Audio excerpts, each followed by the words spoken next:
Good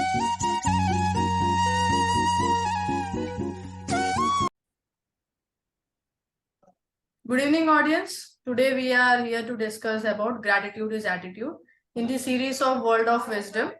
This is part 1. So let's begin with it. Good evening, sir. आपको good evening. और हमारी जो नवनीयता है, सरलता है, जिसे आपने ग्रेटिट्यूड शब्द में कहा है, तो हम जिस तरह से दूसरों के प्रति अपने व्यवहार को प्रदर्शित करते हैं, वो कहीं ना कहीं हमारे व्यक्तित्व को, हमारी पर्सनैलिटी को शो करता है। तो सही कहा तेजस्वी ने कि ग्रेटिट्यूड ही एटीट्यूड है। और किस प्रकार से ग्रेटिट्यूड एटीट्यूड है, इस बात को हम चर्चा करेंगे भारतीय परिप्रेक्ष्य को लेकर, और आज के सिनेरियो में किस तरह से लोग एक तरह से संबंध स्थापित करते हैं और किस प्रकार से अपने औदार्य भाव को दूसरों के प्रति दर्शाते हैं। जी बिल्कुल। मेरे हिसाब से ग्रैटिट्यूड एक मतलब we need to say always thank you to someone who has cared for us in our life. मैं ऐसा मानती हूँ। बिल्कुल। क्या विचार है? बिल्कुल सत्य कह रही हैं आप, बिल्कुल सच है ये बात, और एकदम सही बात है कि हम थैंकफुल कितना होते हैं लोगों के प्रति, न केवल लोगों के प्रति अपितु इस प्रकृति के प्रति भी, है ना। कितना थैंकफुल रहते हैं, वह हमारे व्यक्तित्व को दर्शाता है। जैसे कि हमारे संस्कृत साहित्य में कहा गया है कि जो व्यक्ति सभी का अभिवादन करता है, सभी को नमस्कार करता है, प्रणाम करता है, और किन किन को करता है, तो कहा गया है कि अभिवादन शीलस्य नित्यम वृद्धोपि सेविनः चत्वारि तस्य वर्धन्ते आयुर्विद्या यशोबलम। अर्थात अभिवादनशीलस्य, जो अभिवादन करता हो, जो दूसरों को ग्रेटिट्यूड प्रदर्शित करता हो, है ना, थैंक बोलता हो या उनको नमस्कार करता हो, अभिवादन करता हो, प्रणाम करता हो, किस किस का, नित्यम वृद्धोपि सेविना, नित्य नित्य अर्थात प्रतिदिन, अर्थात हमेशा या जब भी मिले उसको, किसका अभिवादन करता हो, वृद्धो उपसेविनः, वृद्धोपसेविनः, मतलब वृद्धों का। वृद्धों शब्द से यहाँ तात्पर्य है जो हमसे बड़े हैं, और बड़े किसमें हैं, न केवल उम्र में अपितु ज्ञान में भी, या वो व्यक्ति जो हमें कुछ अपने जीवन से हमें सिखाते हैं, ऐसे व्यक्तियों के प्रति जो अभिवादन का भाव रखता है, जो ग्रेटिट्यूड दर्शाता है, उसकी 4 चीजें बढ़ती हैं। कौन कौन सी? आयु मतलब एज, विद्या अर्थात उसका ज्ञान, यश मतलब उसका फेम, कीर्ति, और बलम उसकी ताकत। ताकत कैसे? जब चारों तरह से वो शेप हो जाता है और जब उसका व्यक्तित्व उस तरह से निखर आता है, तो वो एक उसकी शक्ति होती है, उसकी पावर होती है, ताकत होती है। तो ये बात है कि हमें हमें दूसरों के प्रति नम्र भाव दिखाना, या उनसे अभिवादन करना, या उनके प्रति थैंकफुल रहना, कहीं ना कहीं हमारे व्यक्तित्व को, हमारी पर्सनैलिटी को डेवलप करता है। सर और वही हमारा और आया है, ग्रैटिट्यूड और रेस्पेक्ट में क्या डिफरेंस है सर? ग्रेटिट्यूड हम अपने कार्य के, जो कार्य हमें प्राप्त हुआ है उसके प्रति प्रदर्शित कर सकते हैं, है ना। और रिस्पेक्ट जो है वो स्वतः जन्य होता है, उसमें कोई भी बात ऐसी ना हो कि भाई इन्होंने हमारे प्रति ऐसा किया तो हम केवल उसी कंडीशन में रिस्पेक्ट करें। तो ये थोड़ा सा अंतर यहाँ पर हमें देखना पड़ेगा। मतलब जो लोग रेस्पेक्ट करते हैं वो ग्रेटिट्यूड भी करते हैं, ऐसा? बिल्कुल बिल्कुल बिल्कुल। देखिए, हम प्रकृति की, मैंने बात कही थी, प्रकृति के प्रति भी हम ग्रेटिट्यूड रखते हैं। कैसे? आप गर्म खाना आपके सामने आता है और कहीं ना कहीं आप कह जाते हैं मन ही मन, या आपके मुंह से निकल जाता है, बहुत बढ़िया, वाह, मैं कितना धन्य हूँ कि आज इस इतने अच्छे बने हुए लजीज खाने को, इस गर्म भोजन को करने के लिए आज यहाँ पर हूँ। किसी पुष्प को, किसी अच्छी सुंदर जगह को देखकर भी आप प्रकृति के प्रति अपना ग्रेटिट्यूड रखते हैं।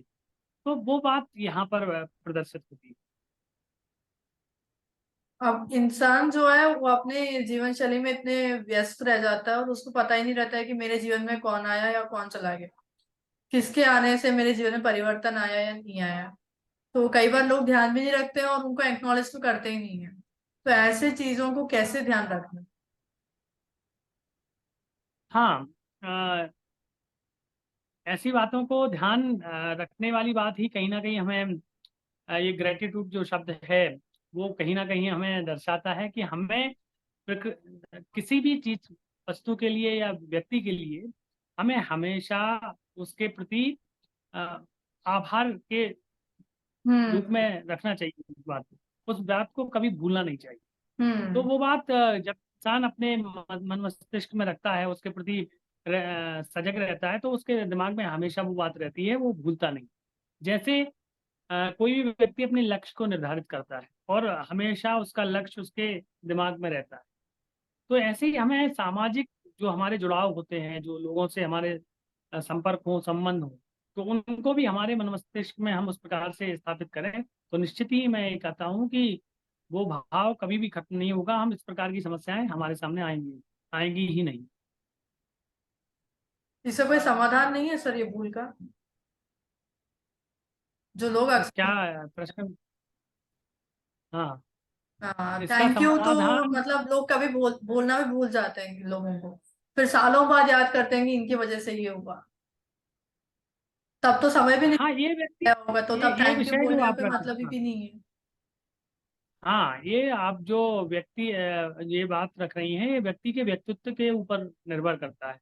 वो हम्म। उसका व्यवहार ऐसा बन चुका है, उसने ग्रेटिट्यूड को समझा ही नहीं, उसने हाँ। थैंकफुलनेस को जाना ही नहीं, उसने उस चीज को समझा ही नहीं।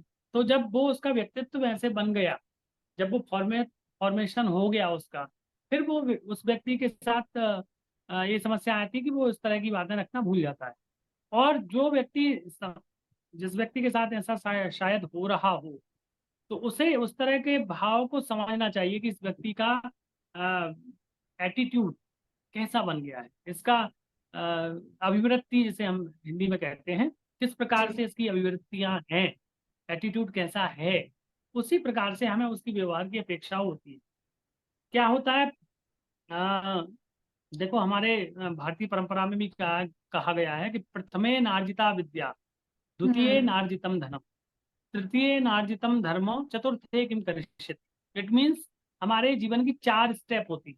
कौन कौन सी? प्रथमे नार्जिता विद्या, 25 ईयर हमारे जीवन के होते हैं, 100 साल की उम्र मानी जाती है इंसान की। हाँ। तो उसमें कहते हैं कि फर्स्ट 24 जो होता है, 1/4, उसमें जिस व्यक्ति ने विद्या का अर्जन नहीं किया, प्रथमे नार्जिता हाँ। विद्या, द्वितीय नार्जितम धनम, और दूसरे जो 25 साल का हम्म। जो काल है, उसमें उसने धन नहीं कमाया, उसने हाँ। अपना जीवन को चलाने के लिए धनार्जन नहीं किया। जी। और जब ये दोनों चीजें हो जाए या ना हो जाए, उसके बाद, वैसे तो होना ही चाहिए क्रम से, उसके हाँ। बाद तीसरी चीज आती है तृतीय नार्जितम धर्म। मीन्स तीसरी जो अवस्था है, तीसरी जो स्थिति है जीवन की, उसमें अगर उसने धर्म का पालन नहीं किया, धर्म को नहीं कमाया। धर्म हम्म। क्या है? यहाँ धर्म का बहुत व्यापक अर्थ है। जी। धारणा, धार्यते अनेनिति धर्म, मीन्स जो आपका ने रिटर्न किया है अपने व्यक्तित्व को, अपने जीवन को, उसको धर्म शब्द से कहा गया। बहुत हाँ। बड़ा मीनिंग होता है धर्म शब्द का। तो उसमें कहा गया कि अगर आपने तृतीय में धर्म को धारण नहीं किया, तो आप फोर्थ जो आपकी 25 साल होती है, चौथा जो हमारा हाँ। जीवन का काल होता है, उसमें आप क्या करेंगे? उसमें कुछ करने लायक नहीं बचते। तो जो कुछ हाँ। करना है, इन 3 अवस्थाओं में करना। और ये 3 अवस्थाओं में पहली जो विद्यार्जन वाली अवस्था है, इसमें ही व्यक्ति का व्यक्तित्व डेवलप हो जाता है। उसके बिल्कुल। उसका ग्रेटिट्यूड करना है, या फिर उसका थैंकफुलनेस होना, वो सारी चीजें वो निर्धारित हो जाती है। इसके बाद हम्म। इनकलकेट करना बड़ा ही कठिन कार्य होता है। यदि वो वह चाहे तो कर सकता है, बाहर बाह्य रूपों से हमें करना बड़ा कठिन होता वो परिस्थिति है, सभी को सिखा देती है वो कि है। कब हाँ, परिस्थितियां कब सबको। थैंक यू बोलना है। वो कभी ना कभी वो भी किसी के जीवन में एक हिस्सा ही होंगे, तब उनको हाँ, बिल्कुल। लगेगा कि हमारे साथ क्या हुआ। हाँ, वो सरकमस्टेंस वाली बात अलग है, लेकिन कैसे हमें उसको डेवलप करना है, ग्रेटिट्यूड की अवस्था को, हर व्यक्ति हम्म। को उसको अपनाना है। तभी हम एक हाँ। ऐसी जीवन की कल्पना कल्पना कर सकते हैं कि लोग हमारे प्रति उस तरह का व्यवहार, उस तरह का की अभिव्यक्ति लोगों की स्वतः है। हमें अपने आप से परिवर्तन करना होगा।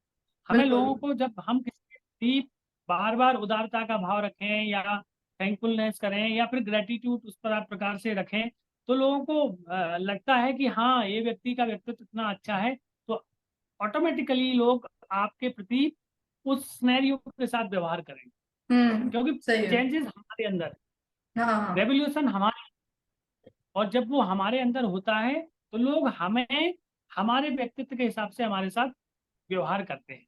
ये प्रकृति का नियम कहें या मानव का एक साथ में रहने का जो नियम है वो कहता है। तो पर हम आपके अपने व्यक्तित्व को जिस, पर्सनल एक्सपीरियंसेस क्या रही हैं सर? हाँ पर्सनल यही इंसिडेंट है की कि जो आपके हम, लाइफ में बहुत चेंज मेकिंग या बहुत रिवॉल्यूशन लाया हो। और हाँ जीवन में बहुत सारे ऐसी घटनाएं होती हैं कि जो हमें हमारे दृष्टिकोण को बदलने के लिए काफी होती हैं। तो ऐसे जीवन में बहुत सारी घटनाएं हैं कि जिनमें हम अपने सोचने के तरीके को बदल बदल देते हैं। लेकिन अगर ये जन्म से ही आपको प्राप्त हो, हाँ। हेरिडिटरी आपको प्राप्त हो, तो फिर आप उसको रखने में आपको स्वतः ही ज्ञान नहीं होता कि हमने इन चीजों को कब अपना लिया, हम्म। हम कब लोगों के प्रति समर्पित होने लगे, हम कब लोगों का धन्यवाद ज्ञापन करने लगे, है ना। तो ये आपके चीज साथ कैसे हुआ स्वतः सर, हो। ये आपको कैसे पता चला ये? कोई एक इंसिडेंट? कोई इस तरह की ग्रेटिट्यूड को लेकर यस सर।